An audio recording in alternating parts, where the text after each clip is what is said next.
what were the things the White House did to shield coverage of his decline that you would point to say that wasn't right what they did?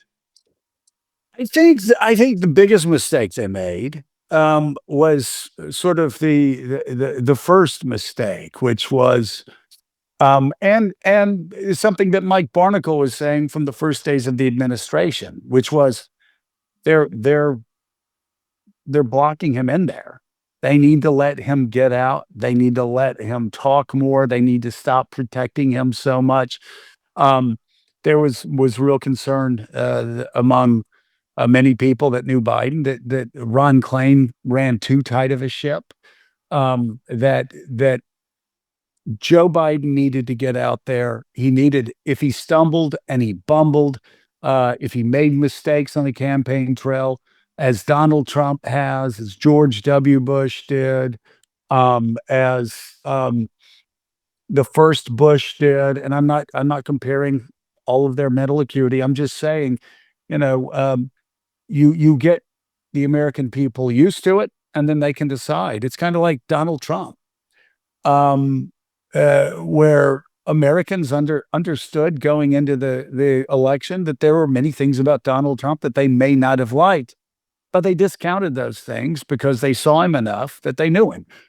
I think the biggest mistake is that they didn't let Biden out and let him hold press conferences, let him make those mistakes, have him stumble through it if he had to stumble through it, so the American people could decide, okay, what I eventually came to, and that what this conversation's been about, where they said, okay, yeah, he stumbles, he looks glassy-eyed, but I like his position here, or I like his position there. He really seems to know what he's talking about when he's talking about Ukraine, et cetera, et cetera. I mean, but they didn't do that, and I think one of the biggest tells that they really didn't trust him to get out and say things is when he didn't do the Super Bowl interview, which was again deeply concerning, and the feeling again among people that knew Biden for 20, 30, 40 years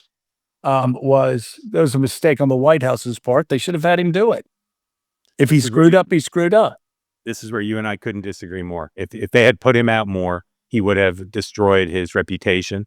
Maybe it would have been good for the party because he would have been off the ticket sooner. But if he'd gone out more, it would have been a disaster. They did not let him do interviews. Let me ask you this question: How do you and this is not a leading question or a rhetorical question. Yes, how do you know this and I don't?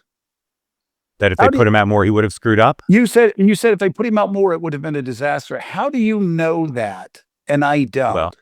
Well, based on what question. sources? So I base it on three things.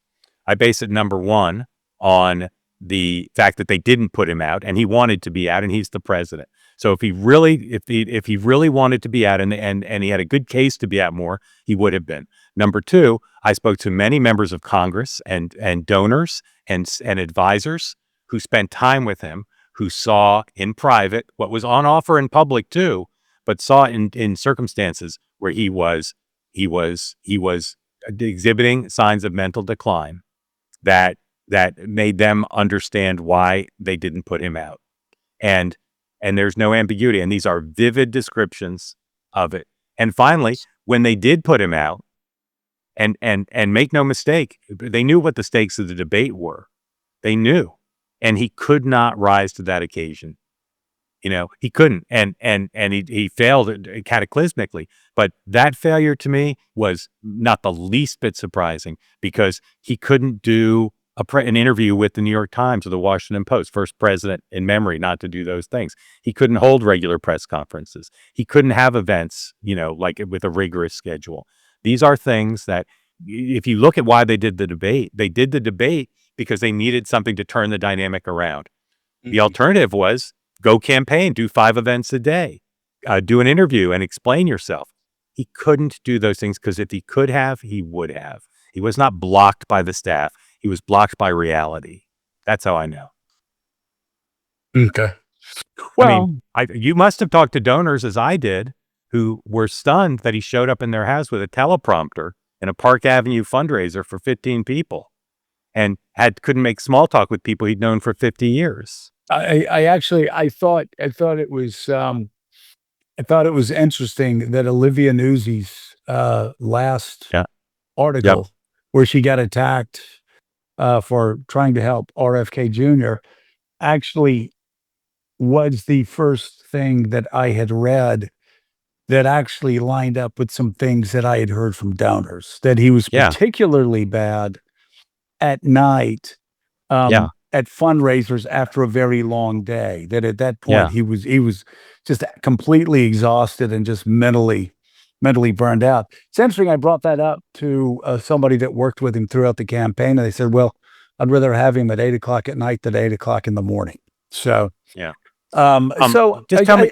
again, Yeah. though, Go ahead. but I will just say, just generally though, Yeah. if you can't hold the press conferences, if you can't do all those other things, then yeah, you can't be president of the United States. And if you're saying they didn't put him out there because he was incapable of being out there, well, I mean, I don't know what to say to that other than when Well, you again, brought up he the had best good days. example, the Super Bowl. Yeah. Yeah, I mean, like, But who but turns down the again, Super Bowl interview? I think again, I would definitely be speaking with you from a different vantage point if the times I had seen him were, if there was bumbling, stumbling, halting Joe Biden. I mean, he's old. He was slow. He walked stiffly. He moved very slowly.